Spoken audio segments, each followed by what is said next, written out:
No livro Mantras de Vida, de Loester, psicografado por João Nunes Maia, diz: tenho coragem para dizer não quando sim possa prejudicar alguém.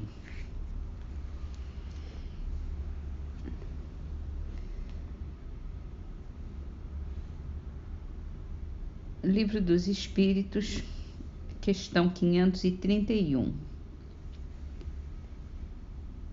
Com a vida corpórea também se extingue a malevolência dos seres que nos fizeram mal na terra. Muitas vezes eles reconhecem a injustiça com que procederam e o mal que causaram, mas não é raro que continuem a perseguir, cheios de animosidade e, se Deus o permitir, para ainda os experimentar. Pode-se pôr termo a isso por que meio? Pode-se, orando por eles e lhes retribuindo o mal com o bem. Eles acabarão compreendendo a injustiça do proceder deles. Ademais, se souber colocar-se acima de suas maquinações, deixá-los-ão por verificarem que nada lucram. A experiência demonstra que alguns espíritos continuam, em outra existência, a exercer as vinganças que vinham tomando, e que assim, cedo ou tarde, o homem paga o mal que tenha feito a outrem.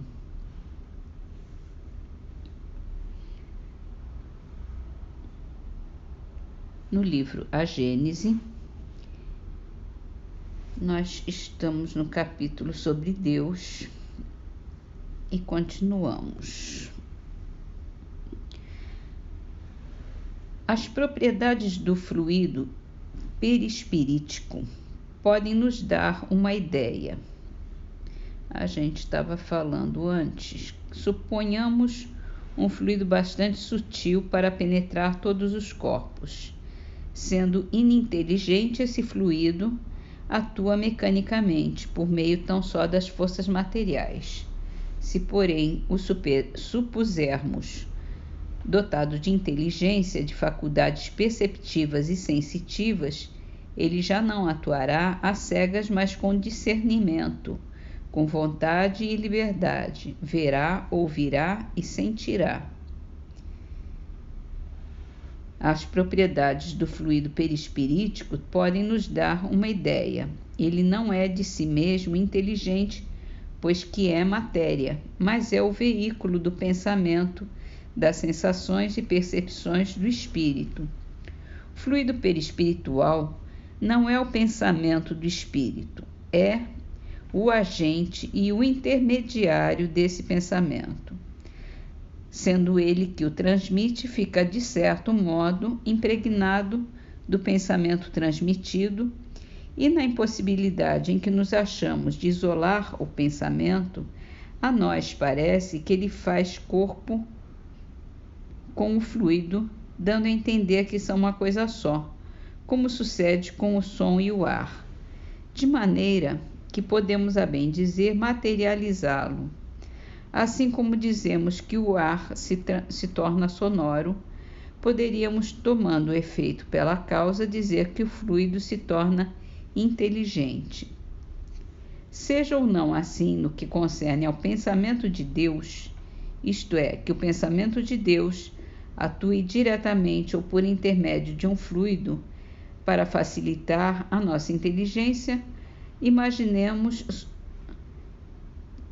que ele esteja sob a forma concreta de um fluido inteligente que enche o universo infinito e penetra todas as partes da criação. A natureza inteira está mergulhada no fluido divino.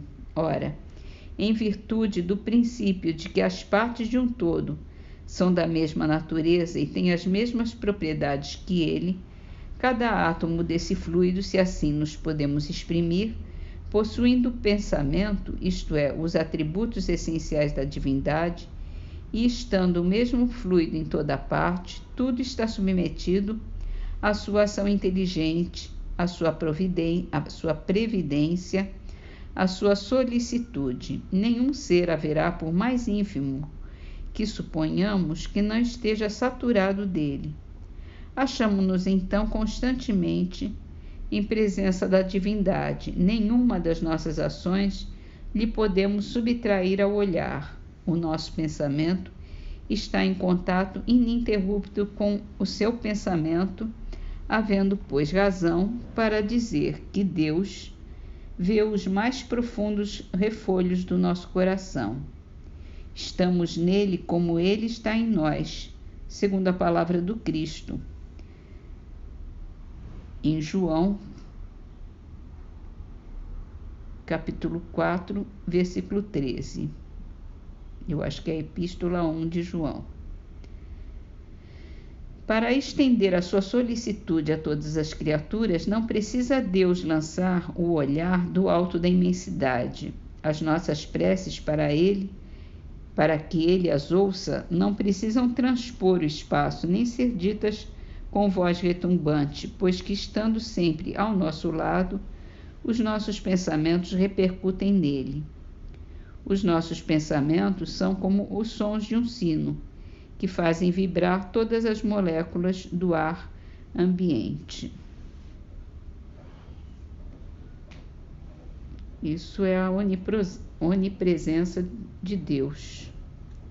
Ele está em todo lugar, em toda parte.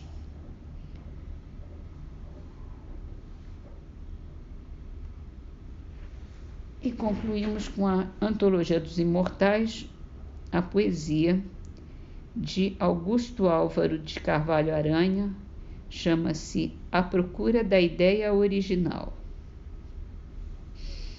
O homem demanda, embora surdo e lento, a verdade que o busca viva e certa, mas dorme na ilusão a que se oferta no garimpo interior do pensamento.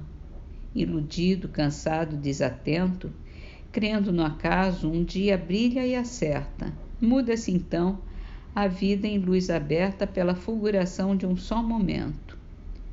O súbito clarão de uma faísca explode no horizonte azul e risca o alto manto do céu em que se enfiara. Assim, a ideia nova em nossa mente eclode num lampejo incandescente e abre caminho pelo mundo afora.